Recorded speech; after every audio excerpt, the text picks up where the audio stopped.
So today we're going to talk about how to get especially a template made for this piece and try to bend it and make it look like it's supposed to look.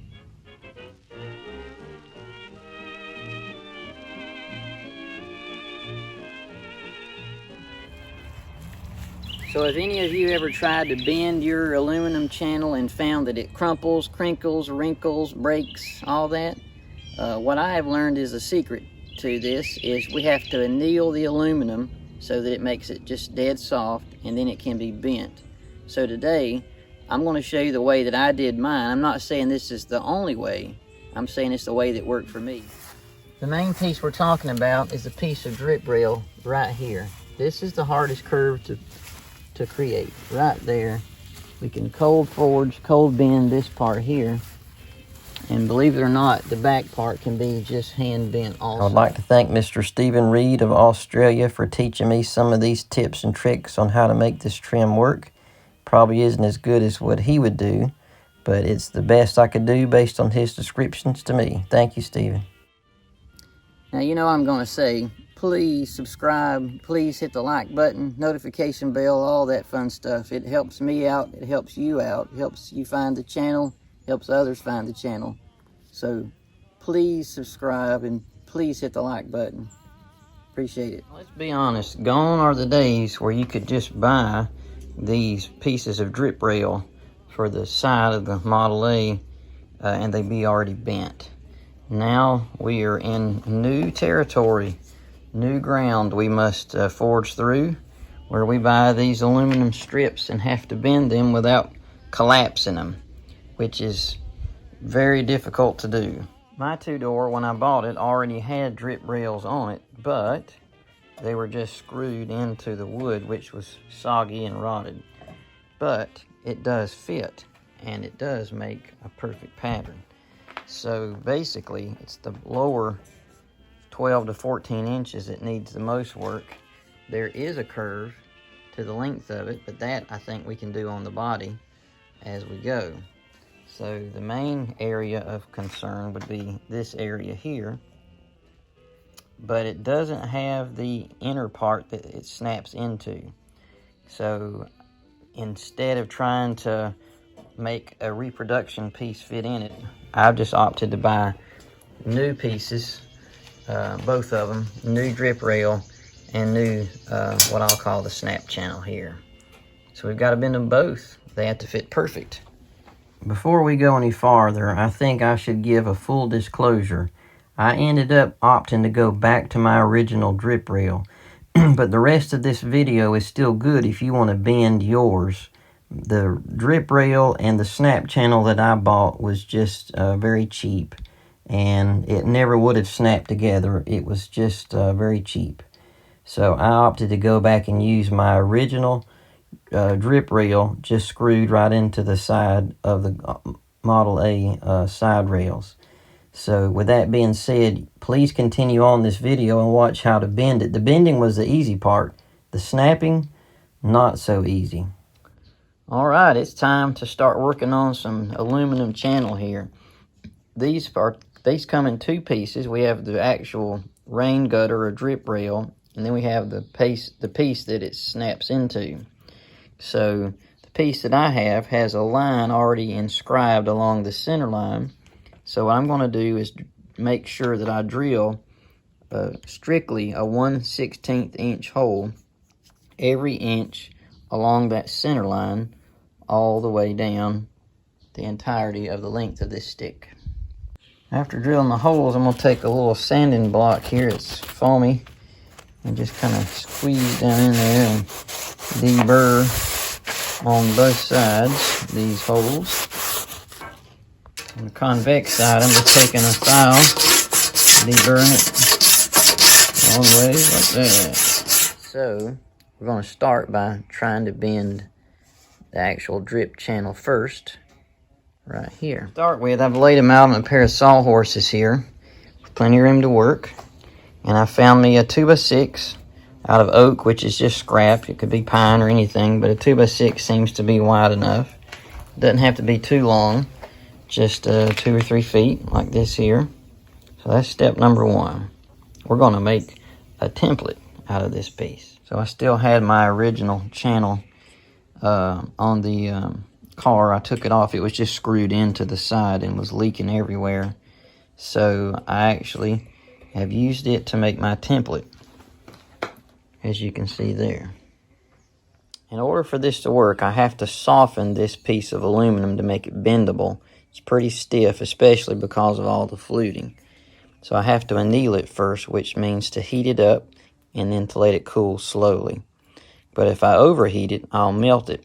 So we have to have a gauge to be able to know how far is too far and what's our acceptable range. What I have found is that a Sharpie, just take and use the Sharpie to mark along the side,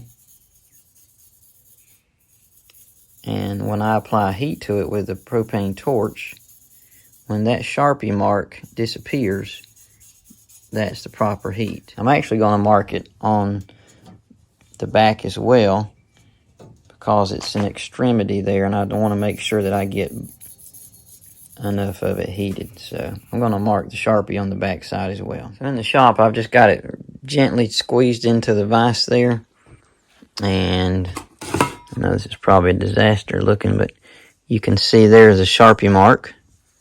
So I'm just going to take a propane torch and apply enough heat to remove that Sharpie marker. If you have an oxyacetylene torch, that would actually be better. And in that case, you would use it to blacken it. And then you would go back with a acetylene torch again and blacken it and take the black off. When it's gone, then you're ready to go. I don't have an oxyacetylene torch, but the propane gets it hot enough to work. So that's what I'm going to use. I'm just starting on the end now, and I kind of keep it moving, going back and forth. I won't stay in one spot.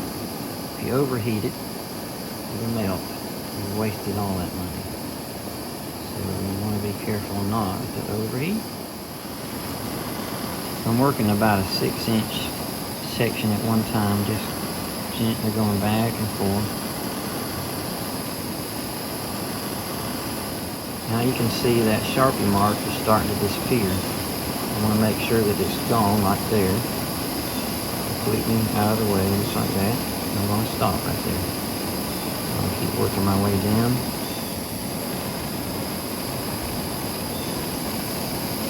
Down the list, down the length. And watch that Sharpie mark disappear.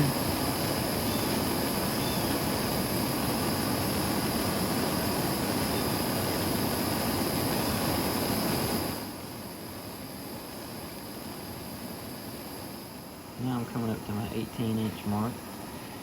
I'll work it to that point and stop. Okay, so the back side is clear of all the Sharpie marks. We're going to stop and let it cool. In blacksmithing, I used to set a bucket of ashes down from the fireplace and stick things in that to let it cool slower. That may be helpful. I may try that next time. So the slower something cools, I think the better it anneals. So, but we're going to let this cool for about 30 minutes.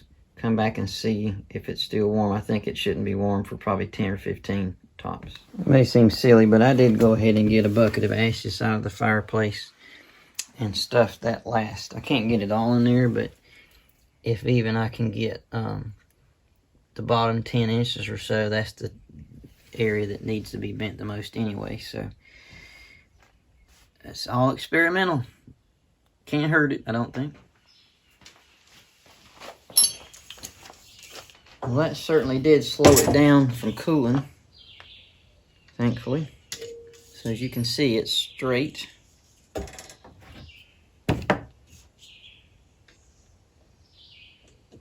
I'm just putting it down in those first two nails there.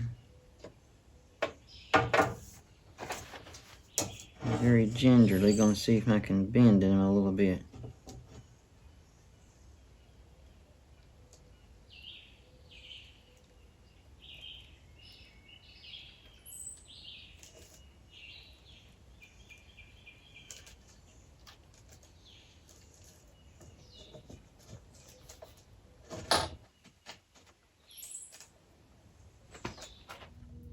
So there's my first attempt at bending the channel, the drip rail, and I'm pleased with it. It ain't perfect, but neither am I, and I think I can sand out a lot of that, and I think I can keep improving on it, Lord willing. So there it is on the side of the car, down at that teardrop. I think that'll be fine. I'll sand that little stuff out right there and flex that to fit the side of the car, but heck, man, if I'd have done that any other way, it would have looked like a bow tie. So this is the passenger side, so in theory, I might get better by the driver's side. We'll see. So anyway, I'm very thankful. I think it looks great. Now, for some reason, I forgot to record bending the snap channel portion, but it's done the same way as I showed with the drip rail. Okay, I have made a discovery.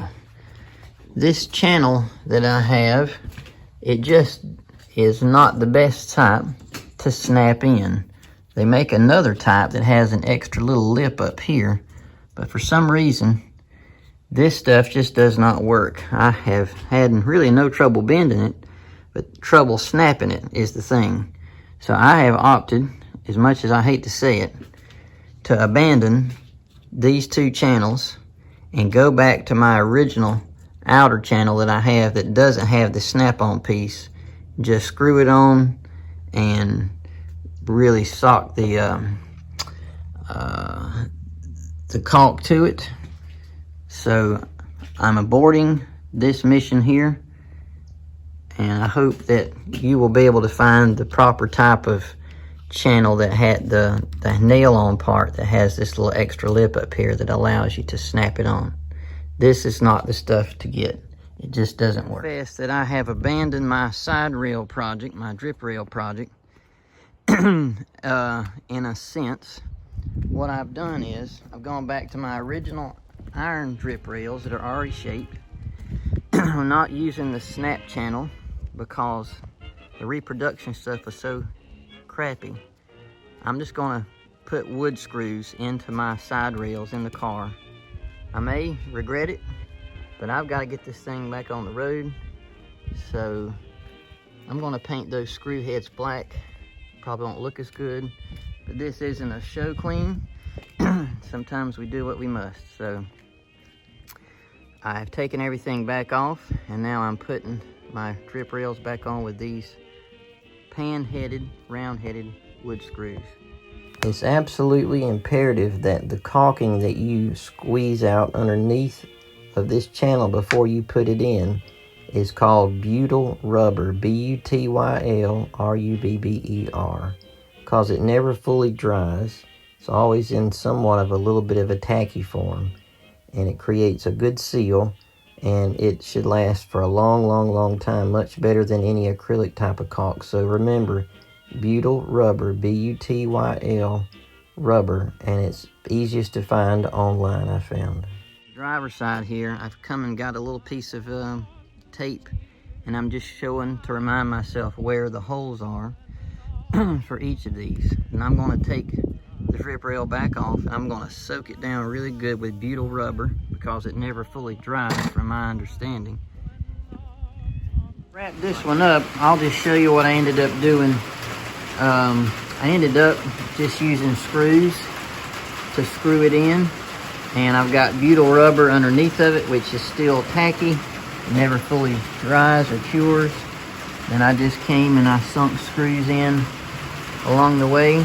I know that's not traditional or period, but that's kind of where I was at this point. I've spent too much time and money for nothing, wasting my money on the other trim. So I got my original back on there, and I'll probably replace these screws with slotted screws later on. Right now I'm just trying to get on the road. So that's the end of this portion of the video. Now I will be doing another one on the trim along the top and the back, Lord willing. So be staying tuned for that. And sorry for the letdown. I was hoping to do a better video and to do a better quality product, but that's kind of where I'm at this point. It's the best I can do. Thank you. It really means a lot to me that you would watch this video all the way to this part Thank you very much. Stay tuned for the next video in this series, Lord's willing, on how to do the top rail right behind the visor here. Thank you for watching.